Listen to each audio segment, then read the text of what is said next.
We are back. Are we back? We're back. We're back. We're back, guys. This is the What's Up radio show. And you are tuned into 104.1 FMTheBeat.com. Just want to shout out J Shake Shack and Juice Bar, located in Kensington Mall. Open Monday to Saturday, 9 till 6 p.m. You can go and link them up for your nutritional shakes, fruit smoothies, veg juices, and all your healthy, quick grabs. Right, Rahmat? So how's business been going? Business is good, you know. I'm still in my first year. Business takes time to grow. You have to grow. You have to pace yourself. You have to pace yourself, right. you know. You can't be just spending wildly. I mean, you know, after all, you got to pinch your pennies. This is true. Shout out to Mobile King, also located in Kensington Mall. Because I'm getting a lot of flack for my new phone right now. But I'll have you guys know that I worked out a very, very good deal with Mobile King. Shout out to Mobile King. These people in here are so dangerous. Those listeners. shakes are rolling. Listeners, you guys. Shakes are flying off the shelf. It's a Samsung. Everybody relax, okay? It's not even an iPhone, all right? Oh, my gosh. Where do we go from here? On to the first topic. You guys, we want to just take this time to switch the mood a bit and wish one of our giants in media farewell. Mr. Harold Hotye. Harold Fitzherbert Hoyte died yesterday morning, leaving the country. And that was an article that was printed the 13th of May. So that would have been the 12th of May that he passed away. And he was 77 years old. And he was one of the pioneers of journalism in Barbados. And one of the founders of the Nation Publishing Company Limited. And he died of an aneurysm. And he leaves his wife, Noreen, and his sister, Sheila Brewster, to mourn his passing. This was a big hit for the whole media fraternity of Barbados. It's nation news, what can I say, you know? It's the news that we live off of. And he's paved the way for so many other amazing journalists, editors, people in media.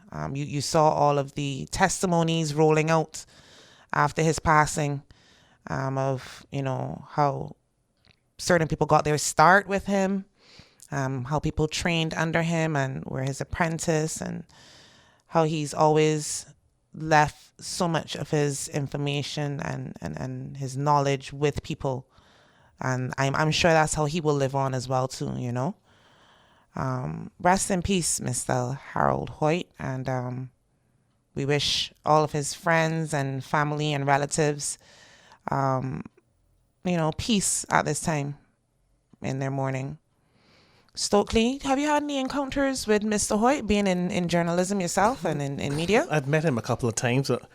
Not directly, but personally, he was a very, very close friend of my dad. Right. Worked with my father. My father worked under him or with him at Nation for a period of time. Right. And always spoke highly of him. Yeah. He's a giant. He definitely will be missed. Yeah. Media is taking a really big toll in Barbados right now. We, you know, not long ago lost, you know, the beautiful Vioma Ali, rest in peace. And now we have Mr. Hoyte, you know, resting in peace as well. And not only are, you know, his friends and family, but the listeners and the people who, you know, actually consume their products. They feel the hit as much as everyone else, you know. So we just wanted to get that out of the way and pay our respects to a very amazing man. Yeah. So with that said, let's get on to our next topic. And bringing the vibe up a little bit. Last week, guys, we spoke about Rihanna. We had a would you rather question, remember, Ken?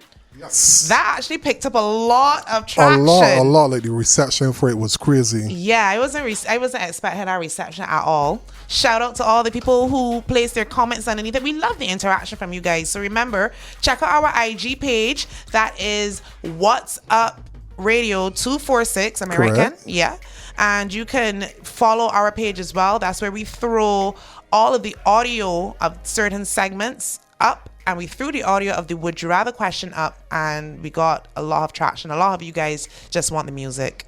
You don't care about that makeup stuff. We gotta say a special good night to Ronald Fenty. Oh yeah, Mr. Ronald Fenty. Yeah, because like a lot of his followers, they were just like coming like crazy on it. Yeah, because he shared that segment he shared it as well from our page, right? That got like tons of views. Yeah, shout out to Ronald. But it's not a surprise that a lot of people want to hear her music. Yeah. It was, I mean, me personally, I want to hear what she's coming with next. It's like, what I like about her and her approach to music, you know, as a music practitioner, it's every album she's coming with something different. You know? Always reinventing herself. And she is such a trendsetter that oftentimes when she launches a new album, obviously with that comes a new sound, then you find other musical practitioners tend to follow that same trend as well. So it'll be very interesting.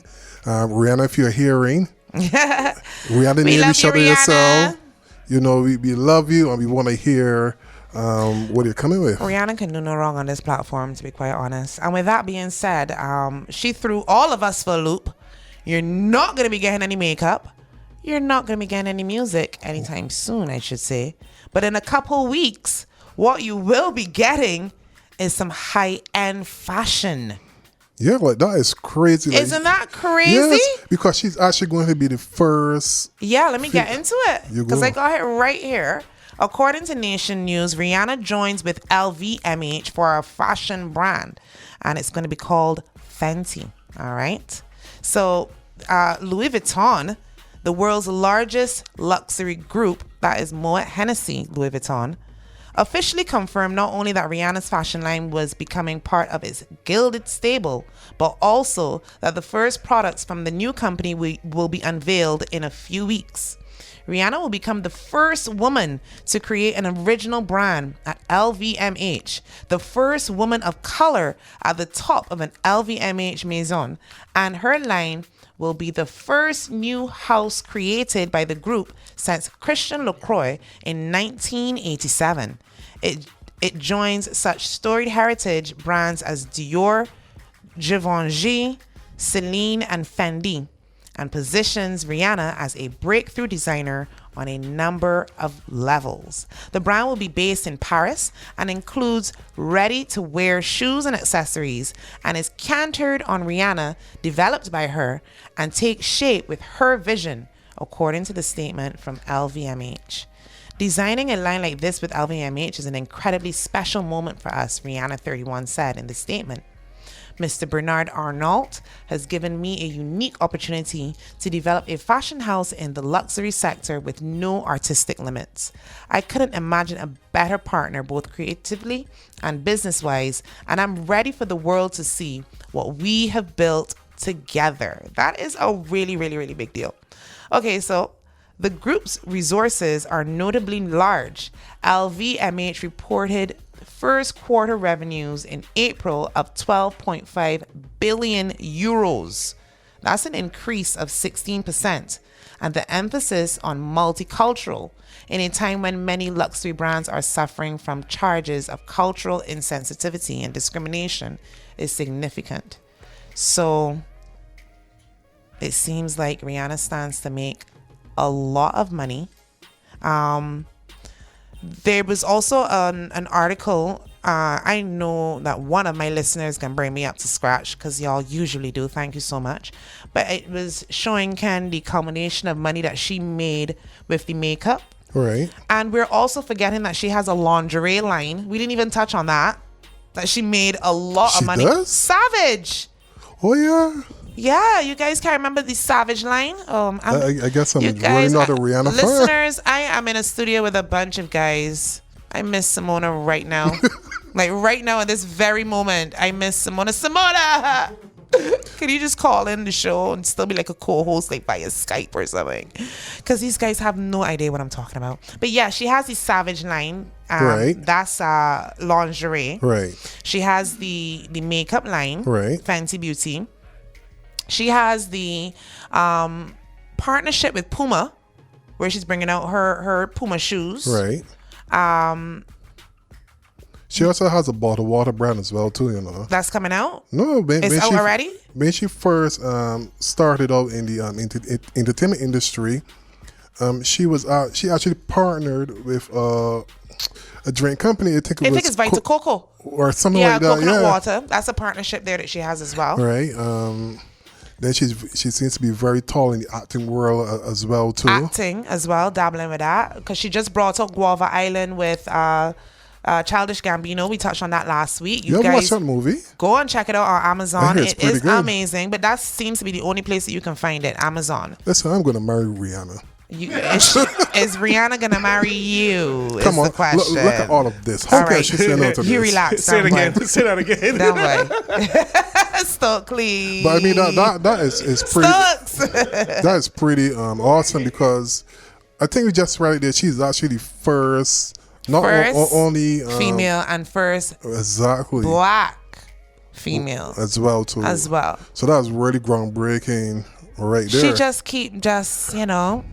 hitting What records. they say she's like the female version to Richard Branson? Yeah. Like, this is crazy. Like, what else could she possibly? I don't think there's nothing she cannot achieve right now. Whoa. She is definitely on the moon. Congratulations, Riri. This is a really, really, really, really big deal, and all the best to the Fenty line. I can't wait to see what it's going to look like. My window shopping is going to be lit now. Actually, I'm here. That's all I can do. I'm here pondering what the markup price, the retail price on those clothing are going to be. I mean, well, she's going to be rivaling lines like Fendi, Christian Dior. Right. She's going to be in there with like Louis Vuitton, Yves Saint Laurent. Right. She got her perfume line. Yeah. She was dabbling with clothing as well too, but near River Island something. So I can't remember, but yeah, Rihanna doing the most. Rihanna, my name is Ken. I'm single. Oh my gosh, this is not a dating show. This is not a dating app. But congratulations, Rihanna. Not eHarmony. True, looking forward. Yeah, everybody's looking forward. But when this type of news comes out now. Come on, we're Bajan, so we can find something to pick at, because that's what we do. It just means that you are now further away from making music. That's what it means. That we gotta wait even longer now to hear music. Well, it was rumored that she is working on a couple of tracks as we speak. So I don't know if she'll be drifting away from music, but more of a maneuver, so we can go here and then turn back around. But it's taking real long to turn back. You think so? Yeah. Or this could be a plot too, you build it behind, you launched this new clothing line, and then you subsequent to that you drop this record as well. We'll see. We'll see, guys. A lot of these things are actually planned, We'll see. Next up, Rihanna just dropped the music. People want the music real bad. Boom. I want to talk about the situation that we had last week with a teacher being physically abused by a student. Is everyone in the studio up to scratch with that? This has been the magistrate had flogged the student for such behavior. Did he? Well, that's an update that we're going to need to get to you. Rahmat is looking at me all blank. He did not even know about that. I didn't. Yeah. There was an attack on a teacher by a student. The teacher allegedly took the student's battery out of, his phone because he was using it in class. Yeah. Here's somebody already stoops inside the studio. Well, they had a big meeting.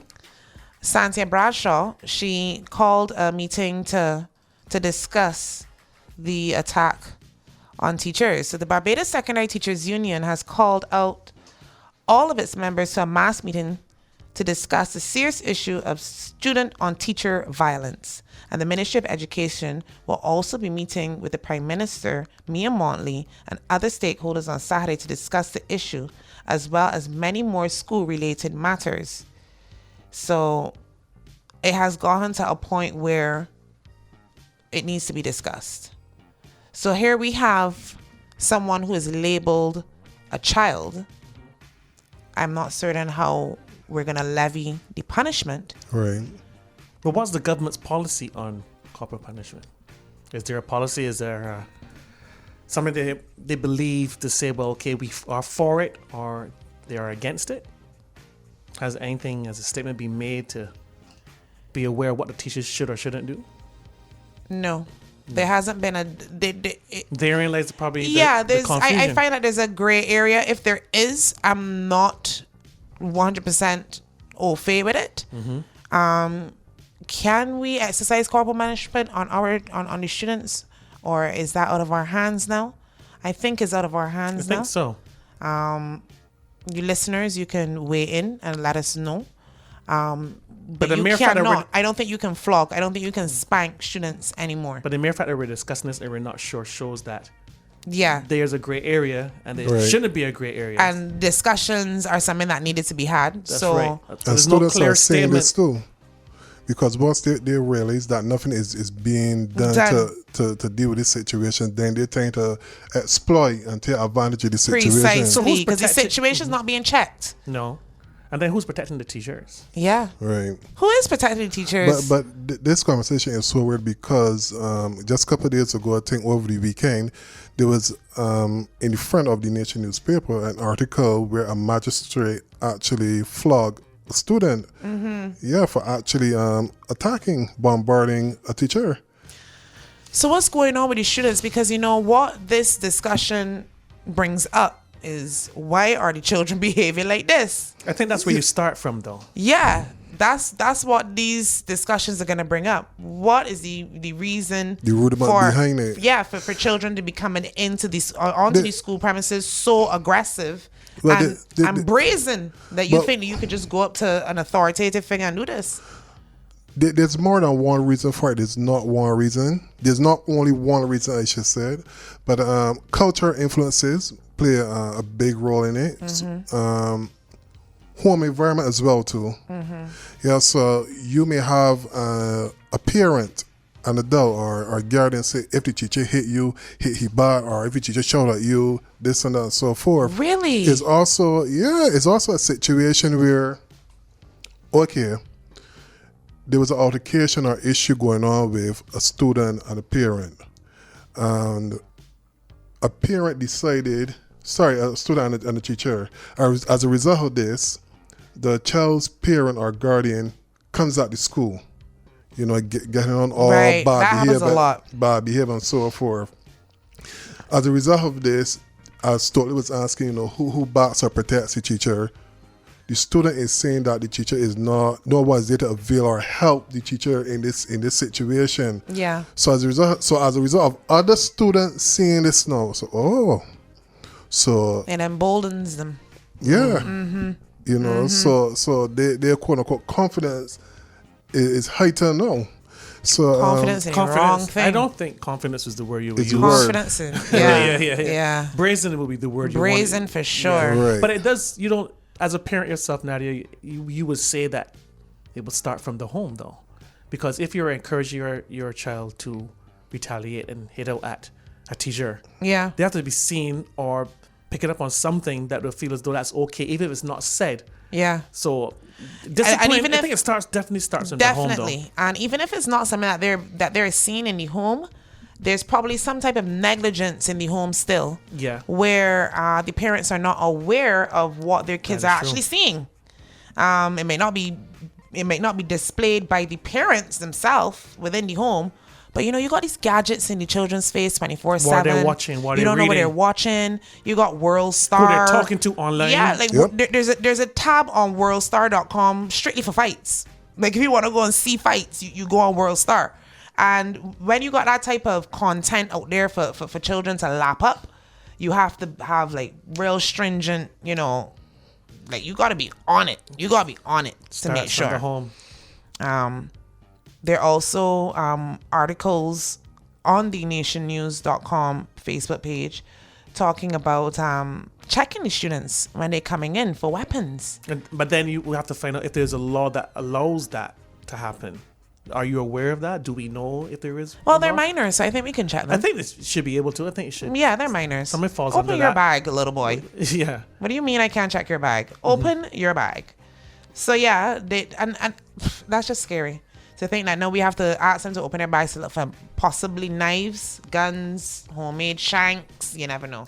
Possibly. Because you know, students were doing this for quite some time, right? They got gang wars going on in Yeah. schools. Are you kidding me? Something really serious. But it's good that the government is being proactive into, yeah. you know, I mean, at the bringing end all of the the day, stakeholders involved to.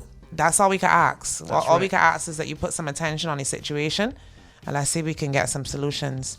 In the meantime, kids, stop fighting.